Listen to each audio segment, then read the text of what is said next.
Hello అండి. Welcome to Subbamma గారి వంటిల్లు అమృతంతో విందు.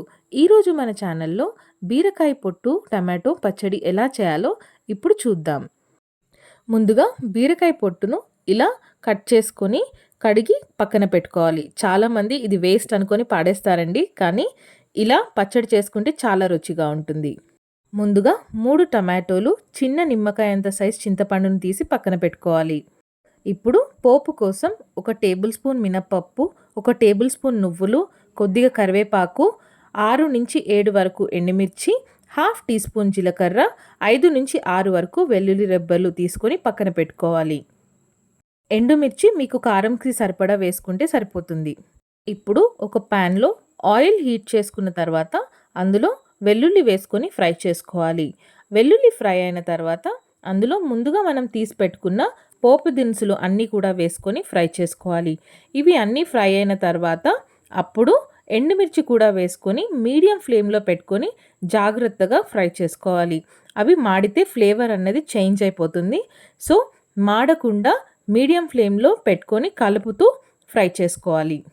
ఇవి అన్నీ బాగా ఫ్రై అయిన తర్వాత మనకి మంచి సువాసనలాగా వస్తుందండి. సో అప్పుడు వాటిని ఒక ప్లేట్లోకి తీసుకొని చల్లార్చుకోవాలి. ఇప్పుడు అదే ప్యాన్లో కొద్దిగా ఆయిల్ వేసుకొని ముందుగా మనం కట్ చేసి పెట్టుకున్న బీరకాయ పొట్టును కూడా అందులో వేసుకొని ఫ్రై చేసుకోవాలి.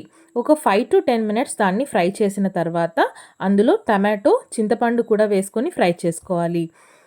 బీరకాయ పొట్టును ఫ్రై చేసినప్పుడు బాగా రోస్ట్గా చేయాల్సిన అవసరం లేదండి, అది మగ్గితే సరిపోతుంది. ఇప్పుడు అందులో కొద్దిగా పసుపు కూడా వేసుకొని ఫ్రై చేసుకోవాలి. అవి ఫ్రై అయిన తర్వాత టేస్ట్కి సరిపడా సాల్ట్ కూడా వేసుకొని మగ్గనివ్వాలి. అది కొద్దిగా మగ్గేటప్పుడు కొద్దిగా వాటర్ వేసుకొని బాగా బాయిల్ చేసుకోవాలి. మనకి ఆ బీరపొట్టు టమాటో అన్నది బాగా మెత్తగా బాయిల్ అయ్యి ఇలా అయిపోతే మనం స్టవ్ ఆఫ్ చేసుకొని చల్లార్చుకోవాలి. ఇలా చల్లార్చుకున్న తర్వాత ముందుగా మనం మిక్సీ గ్రైండర్లో ముందుగా మనం ఫ్రై చేసి పెట్టుకున్న పోపు దినుసులను వేసుకొని ఇలా వాటర్ వేసుకుంటూ మెత్త పేస్ట్లా గ్రైండ్ చేసుకోవాలి. ఇలా పేస్ట్లా గ్రైండ్ అయిన తర్వాత ముందుగా మనం ఫ్రై చేసి పెట్టుకున్న బీరపొట్టు టమాటోని కూడా వేసుకొని మెత్తగా పేస్ట్లా గ్రైండ్ చేసుకోవాలి. ఇప్పుడు పోపు కోసం ఒక ప్యాన్లో ఆయిల్ వేసుకొని హీట్ అయిన తర్వాత అందులో 4 వెల్లుల్లి రెబ్బలు, కొద్దిగా శనగపప్పు, ఆవాలు, జీలకర్ర, కరివేపాకు కూడా వేసుకొని ఫ్రై చేసుకోవాలి.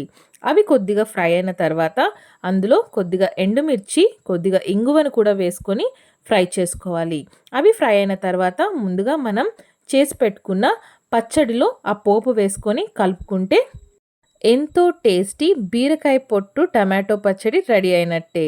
మీరు కూడా ట్రై చేసి టేస్ట్ ఎలా ఉందో తప్పకుండా తెలియచేయండి. వేడివేడి అన్నంలో నెయ్యి వేసుకొని తింటే చాలా బాగుంటుంది. సో మీరు కూడా ట్రై చేసి టేస్ట్ ఎలా ఉందో తప్పకుండా తెలియచేయండి. Thank you so much for watching అండి. Please like, share and subscribe my channel. మళ్ళీ మరొక వంటతో మళ్ళీ కలుద్దాం. Thank you so much for watching.